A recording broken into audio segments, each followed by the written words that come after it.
Alright, it's Tuesday. We're back in the shop. We're gonna get busy. Yesterday we were here, but we helped a guy work on his dump truck. Didn't get a lot done.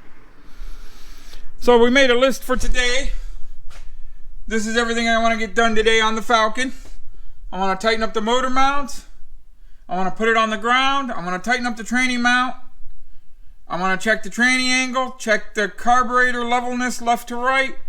Check the carb front to back. Put the valve covers back on. The breathers, the PVC valve, mount the carburetor, the return spring, the throttle, and I'd like to undercoat inside the passenger side door. That leaves me a lot to do today, so I gotta get busy. Wish me luck. Alright, so this is where we are. We got the flywheel torque converter bolts in. Motor mounts bolts are tight. Now, we're bolting the starter on. I added a couple things just because I wanted to get them on.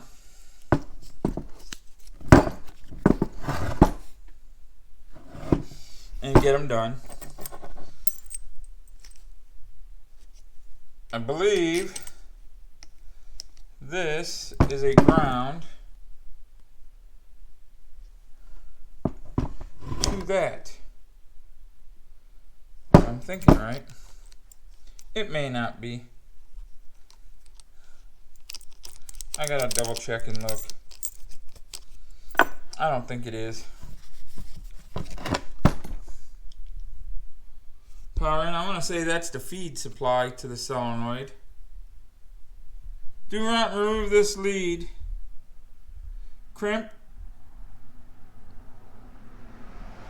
and shrink tube to existing wires.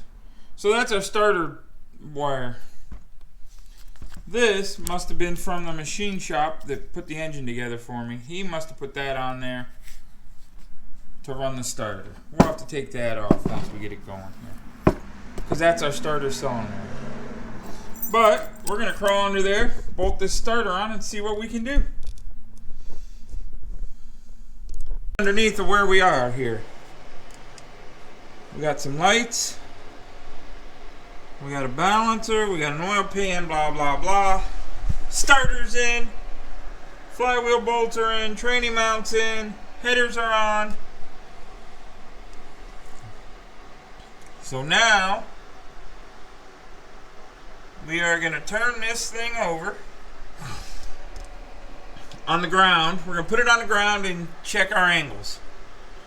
It has to be under its own weight, ride height, whatever you want to call it. See where we are.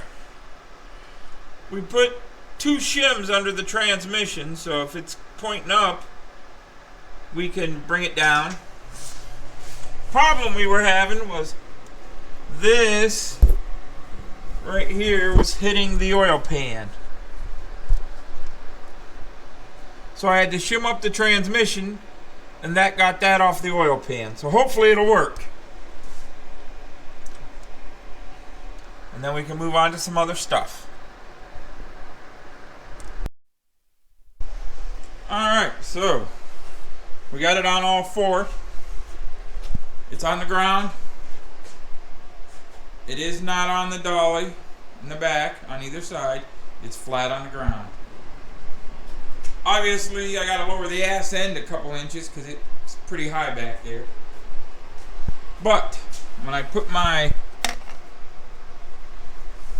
gizmo on there, the level, it's high in the back, really high in the back, but it's the same as the fender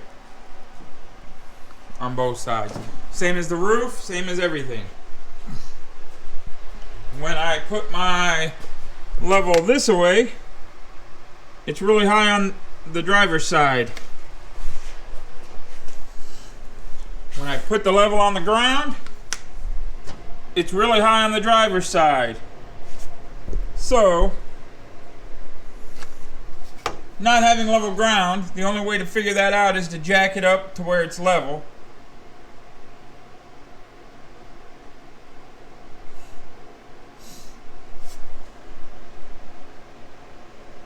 On the car.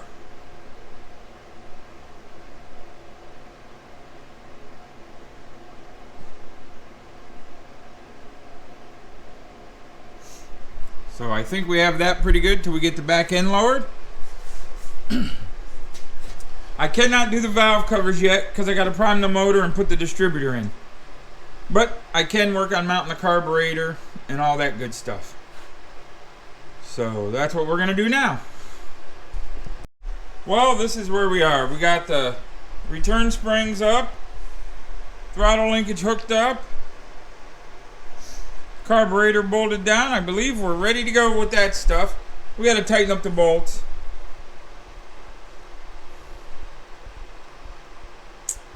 Possibly bend the rod in the back there just a hair.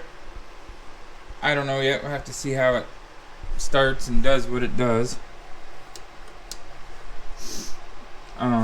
We got to tighten up this bolt. Tighten up the other bolt. Back there. Springs are on. We have full throttle. We are good. I believe it's going to work. Let's go check out our board and see where we are. As far as what we got done today. The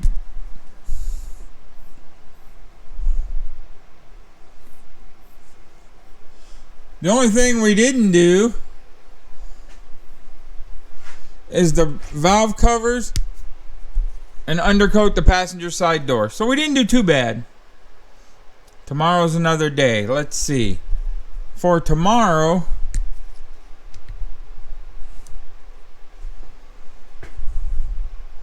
I'm not sure what we're going to do, but we'll figure it out. Alright, it's Friday evening now. We got the motor square mounted. We're going to pull the wheels off, do the steering, grease it, do the brake lines. And that's our neighbor Sean back there. Or is this supposed to squish in here? Oh, what the hell did they send me? 2 big ones. Alright, it's Saturday. I hope to get some stuff done without interruptions.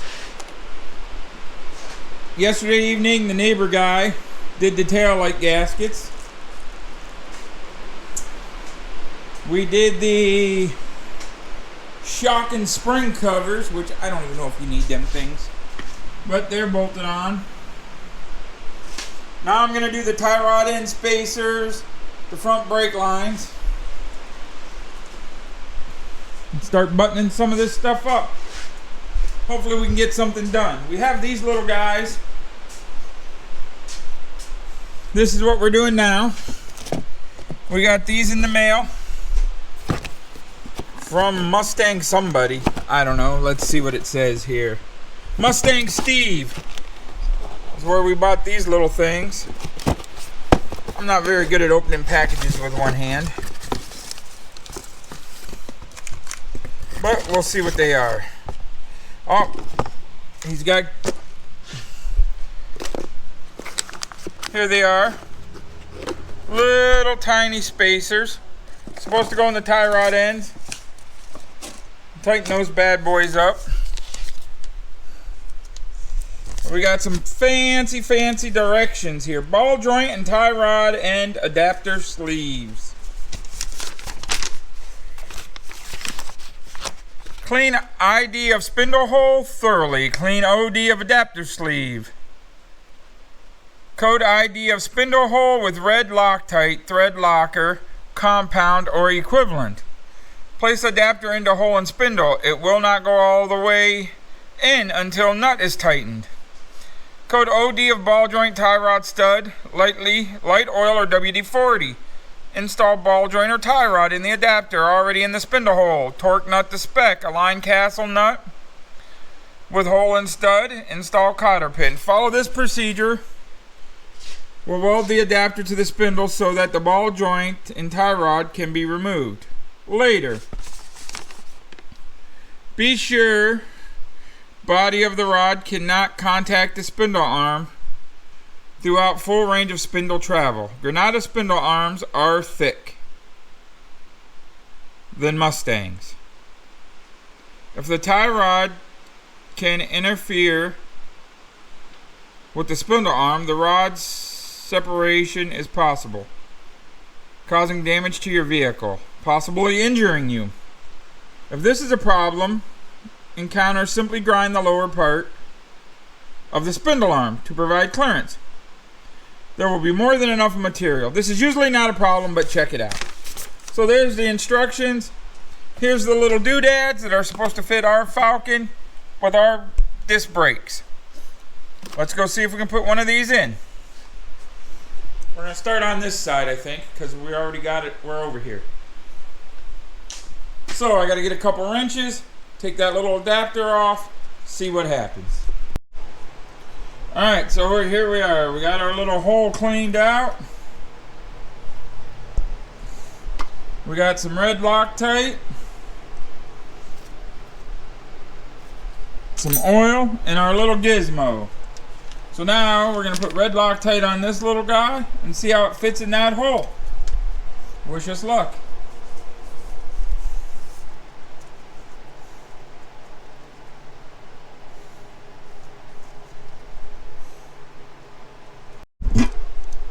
So here it is with a nice amount of red Loctite.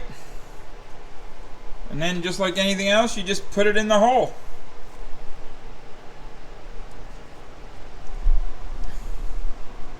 Then you take your paper towel, wipe all the slimy Loctite off your fingers. Alright, next step was apply some oil to that little guy.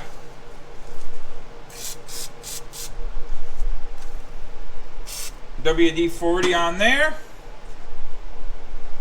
Let's roll this back over there and see how she fits in.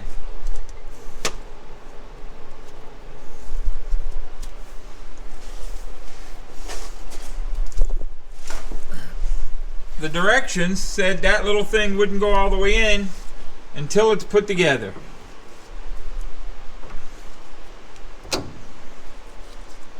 So our boot's not looking so good there for the tie rod end. But let's see what happens. Shove that up there. We got barely enough for a nut.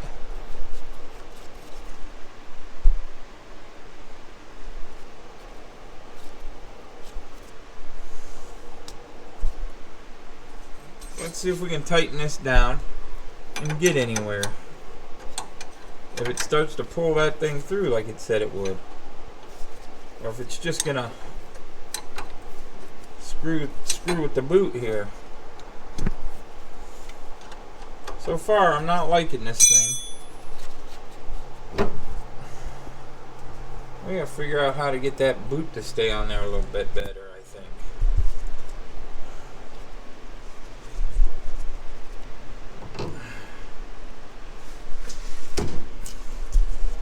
That's not so bad, I guess.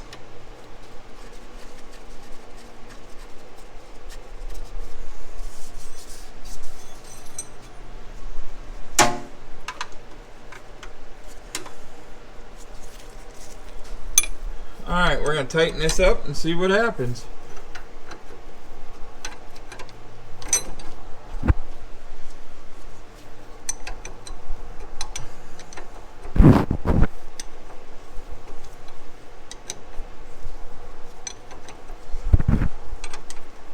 So far, so good. Doesn't.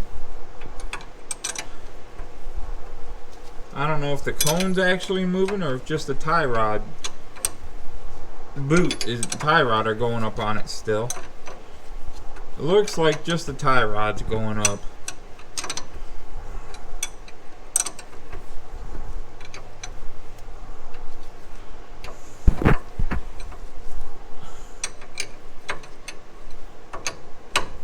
I'm hoping to go way past the hole so that I can put a washer on there. We'll see.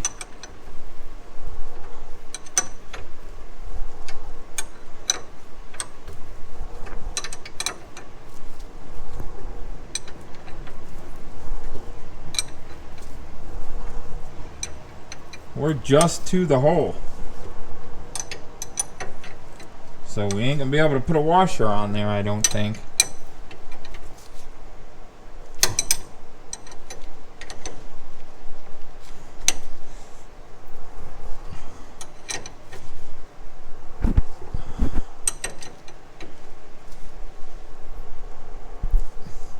That's pretty snug.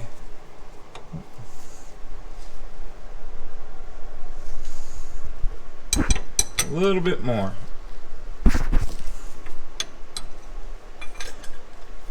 A little bit more.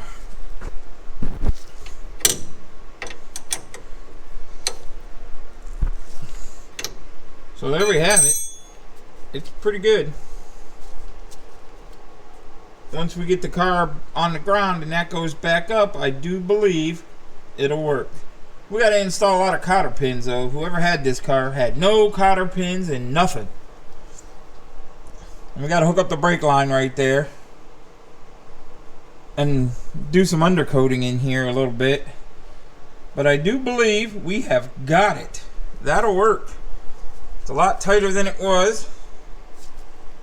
So now we got to put a fitting in here, hook the brake line to it, and then we're going to undercoat this mess, and then we're going to paint this caliper again, make it look a little pretty, and grease this side. And this, we can put the wheel back on until we get ready to bleed the brakes, and this side will be good. We got lots of steering clearance, lots of everything. We're pretty happy with the outcome of this so far. Alright, we got our brake lines hooked up, you can't really see them. We got our tie rod ends on. We got to put some cotter pins in it. We got our hood brace on. We got some undercoating sprayed under here, kind of cover up some of that white overspray mainly. There's a lot of white in there. We got a lot of our wires ran over to where they're going over under the hood. We got the turn signals all done. We got to hook them up, but there's new light bulbs in there. Everything should be good to go in the turn signals. Hopefully things are coming. Tomorrow we'll do cotter pins and finish wiring up under the hood.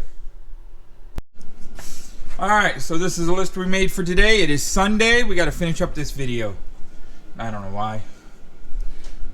That's what everyone else always says, I guess. So we want to do the cotter pins, we want to grease it, we want to do the turn signals and headlight wiring. And we want to do the wires across the front, wire up the line lock, do the upper and lower radiator hoses, the overflow, possibly the oil gauge. We want to paint them bolts under the hood, it looks terrible. Prime it, time it, do the valve covers and the PVC valve and the breather. Let's be honest, we may get half of it done, if that. I'm not much of an overachiever, but I try. Let's see what we can do. We're going to start with these wires. We got them coming out of there, around, and over to that side. The wires that go there, wires that go to the coil will just go straight across to the coil. I don't like running the wires down the back and up the intake manifold. At least not for something I'm going to be beating the snot out of, because if I got to take the intake off, then I got to move all the wires. So if I just run them over here, straight across to the coil and the distributor, something happens and I got to take the intake off, valve covers, whatever. I just undo the wires and they sit right there. The ones going up in this channel here are for the headlights and stuff like that, and over down to the starter, all that kind of stuff. I think we're ready to start mounting them up. Let's see what we can do. Oops. So for right now, we got some work done. We got our wires ran over to this side. We got our bypass hose on. We had to trim this spacer a little. The alternator was sitting a little cockeyed. Hopefully that's straightened out. We're going to bolt the belt on. Now, we got to get some information off the belt. so that we have a part number and we know what size belt we need to get an extra one.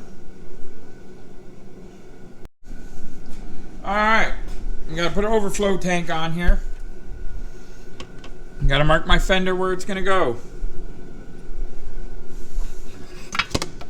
Put a little grease, Vaseline, whatever you have. Push it in where you want it. Grease will leave a mark. Take your punch your dents in the grease, wipe the grease off with a paper towel. There's your 2 marks. Drill some holes in. Alright, so here's our little overflow tank. Here's our upper radiator hose. We got our belt square. Now we're going to do the lower radiator hose. But before we do that, we got to clock the fuel pump. I'm probably going to get a 90 for this. I don't like that straight one. If I get a 90 and have it come back this way, I think it'll run over to here better.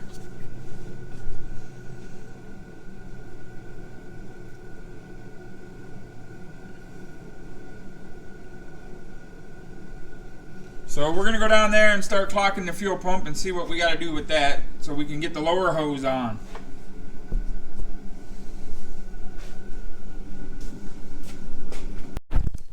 Well, we clocked our fuel pump. We got this outlet good. It'll come up, go over to the carburetor. The inlet, though, I don't like. We're going to clock it to point to the back somewhere. That just doesn't work well with the radiator hose and whatnot. So we're going to have to take it apart and reclock that part.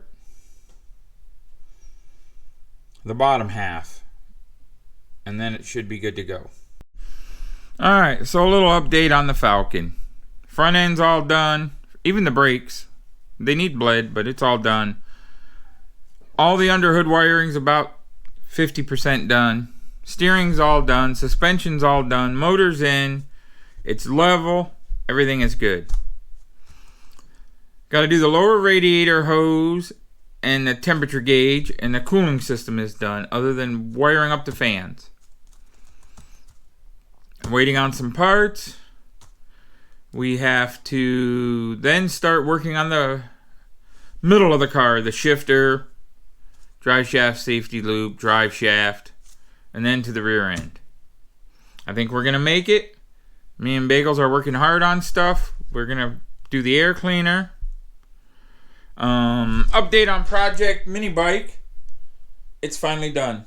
It's 100% done. In another month or so, we'll fire it up. We did get another mini bike to take with us on the Drag and Drive event. Hopefully we're going to do 2 events. The Midwest Drags and Drag Week in September. Depends how that goes. And what we do. We have a lot planned this summer, as long as I get off my lazy ass and get these cars done. It's almost time to start cleaning cars for summer. Time flies when you're having fun. Remember, like and subscribe, Side Money Garage. Give us a shot. Leave some comments. Do something. Sonic and Bagels would really like it if you left a comment. Tell them something.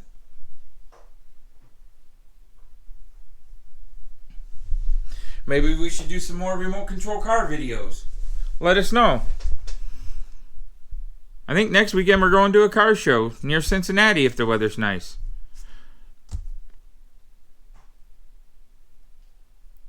Like and subscribe, Side Money Garage. Check us out on Facebook, everywhere. Leave a comment, give us a call, whatever. Just do something already, will ya?